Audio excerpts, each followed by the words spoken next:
कि हमारे बच्चे की लाश हमारे सामने रखी है, उसका संस्कार हम इस दबाव में नहीं कर पा रहे कि हमारे बच्चे के हत्यारे जब तक सलाखों के पीछे ना आ जाए, उनके साथ निपट ना लिया जाए, उसको अग्नि देना हमारे लिए बहुत भारी दुर्भर काम हो रहा है। और कसम इस बात का है कि साहब सत्ताओं में हम भी रहे हैं, शासन का काम हम जानते हैं, लेकिन थोड़ी सी चूक यहां हो रही। आप तो कह रहे थे कि यूपी में कुछ पकड़ने के बाद वो ढाल भी करते हैं काम। हमने भी यहां 2005 में काम किए थे। हरियाणा से जीवन छीनने वाले बदमाशों को रब के घर भिजवा दिया था। और यहां भी ये सवाल उठे हैं, करनाल का जो क्षेत्र है उसमें शीर्ष नेता राजनीति करते हैं, और इसलिए एक हत्या के खिलाफ अगले ही दिन घंटे 10 ही लगे थे, एनकाउंटर हो गए। तो ये बात और ज्यादा पीड़ा देती है। हिसार के लोग, इस इलाके के लोग अब लावारिस समझे जा रहे हैं, हमारे बच्चे लावारिस समझे जा रहे हैं। अरे एनकाउंटर है दूर की बात, अब तक उनको उनकी लोकेशन पे पकड़ पाना मुश्किल हो गया है। अभी आपने कावड़ की बात की, ठीक है, सेंसिटिव मुद्दा हो सकता है, और हत्यारा ऐसी जगह, सेंसिटिव जगह जाकर के घुसने का प्रयास भी करता है कि पुलिस प्रशासन को हाथ डालने में थोड़ी सी असुविधा होगी। लेकिन आप एक चीज बता दो, मैं तो कल भी ये बात कह रहा था, जो लोग इस किस्म की भीड़ से अपराधी को निकालने के अंदर असुविधा महसूस करते हो, वो आतंकवादियों से क्या लड़ेंगे? हमारे तो घर में घुस करके हमारे तो सीआरपीएफ के जवानों को उड़ा दिया, पुलवामा हुआ। आज तक ये सवाल खड़े हैं कि इनका इंटेलिजेंस, इनका दुख इस बात का है, राजनीति की जा रही है, वोट की राजनीति। यदि इंसाफ की राजनीति हो, विकास की राजनीति हो, मानवता की और राष्ट्रवाद की राजनीति हो, तो प्रोफेशनलिज्म आता है। इंटेलिजेंस डिपार्टमेंट के अंदर, सीआईडी विभाग के अंदर, और टेक्निकली जो हमारी मैन पावर ट्रेंड रहती है, पुलिस की, फौज की, पैरामिलिट्री फोर्सेस की, वो भीड़ के बीच में तो यूं जिस तरह बाज उठा के ले जाया अगर ने, यूं उठा के ले जाए। हमें इस बात की पीड़ा है।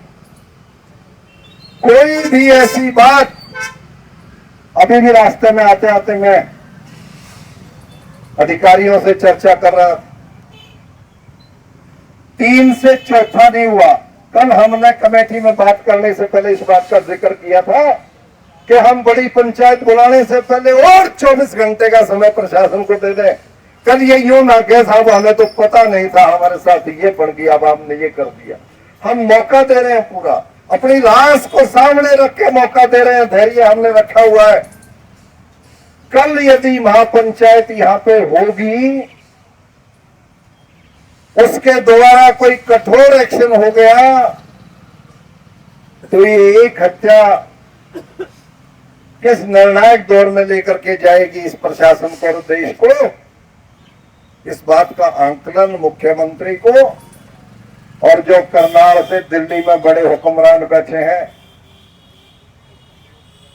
प्रधानमंत्री तक बैठे हैं, उनको कानून व्यवस्था की अनभिज्ञता नहीं बल्कि जानकारी होनी चाहिए, और अपनी बाजुओं को आजमाना चाहिए, लोगों को न्याय देने में, लोगों के साथ इंसाफ करने में, लोगों को सही रास्ता देने में।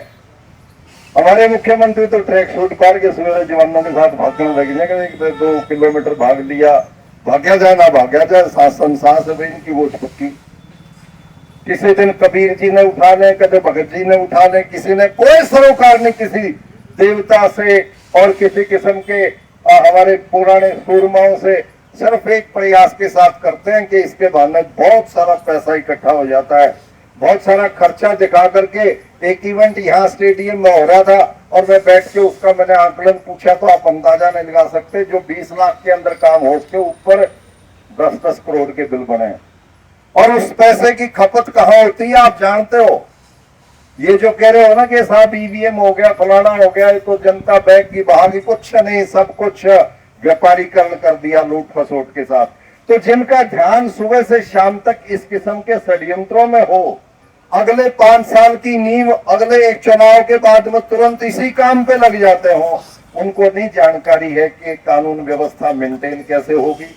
उनको नहीं जानकारी है कि नौजवानों के बेरोजगार के आलम को रोजगारी में कैसे तब्दील करना होगा। उन्हें नहीं जानकारी है कि व्यापारियों की, दुकानदारों की, कर्मचारियों की, महिलाओं की, नौजवानों की, हर वर्ग की दिक्कत को समाधान के लिए कौन से कानून और फार्मूले को किस तरीके से लागू करना होगा और पुलिस और फौज के प्रोफेशनलिज्म को किस प्रकार से पुख्ता करना होगा। इन बातों का ध्यान जब सरकार का ना हो और सिर्फ राजनीति और पैसे की तरफ ध्यान हो, अगला चुनाव की तरफ ध्यान हो कि हम और टारगेट दे दें कि फलाने साल तक हमारी ये योजना है, ये कोई टारगेट नहीं है कि आज के बाद से इस प्रांत में, इस देश के अंदर अपराधियों के लिए कोई जगह नहीं होगी, कोई अपराध नहीं होगा, अमन चैन से जीने का सबको मौका मिलेगा और रोजगार के रास्ते खोलेंगे, करप्शन नाम की चीज नहीं होगी। ये कोई टारगेट नहीं है, ये कोई उनका वरीयता के ऊपर काम नहीं है, ये उनका कोई मिशन नहीं है। तो यही कारण है। अब आपसे मैं एक बात का जिक्र कर दूं, इसका निपटारा हम करेंगे इसी परिवार के साथ, हमारे परिवार के साथ। 2 महीने पहले इन्हीं लोगों ने हमारी बहन बेटियों और भाइयों के साथ जानलेवा हमला किया था। पूछने वाला नहीं है मुख्यमंत्री से लेकर के डीजी और हमारे पुलिस कप्तान कि भाई 2 महीने तक उनके खिलाफ आपराधिक मामले पे कार्रवाई क्यों नहीं हुई, और नहीं की तो किसी को सस्पेंड या बर्खास्त क्यों नहीं किया गया। और ये न होने का कारण ये था, जो 1-1 लाख रुपए के ऊपर 1000-1000 रोज का ब्याज लेन थे और नेताओं के साथ, लोगों के साथ निपटते थे, उनके हौसले और इतने मजबूत हो गए कि उस बच्चे की 2 महीनों के बाद उन्होंने कूट-कूट करके हत्या कर दी। हम तो रोज कहते हैं भाई रब की दी जिंदगी है, रब ने तुम्हें इतनी छूट नहीं दे रखी। मैं तो कौन था परसों बोला जब साथ समय तो छोड़ दिया, हमसे जीवे हैं, सांस चले तो कैसा हमारी धड़ में भी। ये गलत फहमी ना रखे सरकार और अपराधी, छेड़ कर ली है कड़े से ही बुझेगी। मैंने पुलिस कप्तान को कहा था कि न्याय यदि पुलिस दे देगी, निपट लेगी इनके साथ, तो आगे शांति पड़ जाएगी, मरो जख्मों के ऊपर मरहम लग जाएंगे, आगे वारदातें नहीं होंगी। वरना ये चीजें खाली नहीं जाया करती। अपराध पनपते वहीं पे है, बढ़ते वहीं पे है जहां सरकार अपराधी के खिलाफ न्याय नहीं करती, उसके शिक्षों के ऊपर नहीं पहुंचाती और उसको निशाना बना करके उड़ा नहीं देती, जब तक शांति नहीं पड़ा करती है। तो बुजुर्गों और नौजवान साथियों, आप आज 9वें दिन के दौर में हैं। रोज आज शायद हमारे साथी इसलिए भी थोड़े से कम है कि कल के तैयारियों के सिलसिले में निमंत्रण के लिए अपनी खापों में, पंचायतों में, हर जगह जाने लग रहे हैं।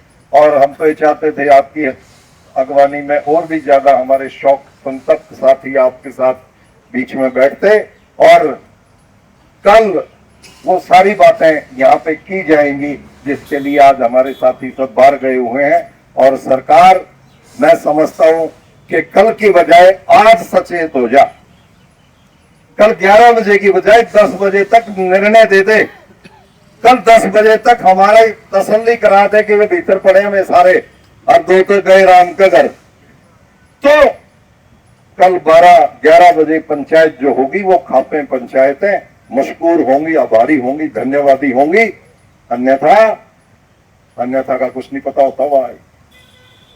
रब मेहर करे और सुनने वालों ध्यान रखो। इन शब्दों के साथ हृदय की गहराइयों से सभी जो 8-9 दिन से परिवार के साथ आकर के बैठे हैं। कुंडू खाप और पुनिया खाप का ढांढस बधा रहे हैं, परिवार का ढांढस बधा रहे हैं और कंधे से कंधा मिलाकर के अपनी इस लड़ाई को लड़ रहे हैं। हम हृदय की गहराइयों से आप सबका आभार व्यक्त करते हैं और हमारा समाज का ताना बाना यूं इसी भाईचारे के साथ चलता रहेगा। जहां भी तकलीफ होगी हम एकजुटता के साथ अन्याय के खिलाफ न्याय की मांग हमेशा करते रहेंगे। आपका पुनः आभार और धन्यवाद।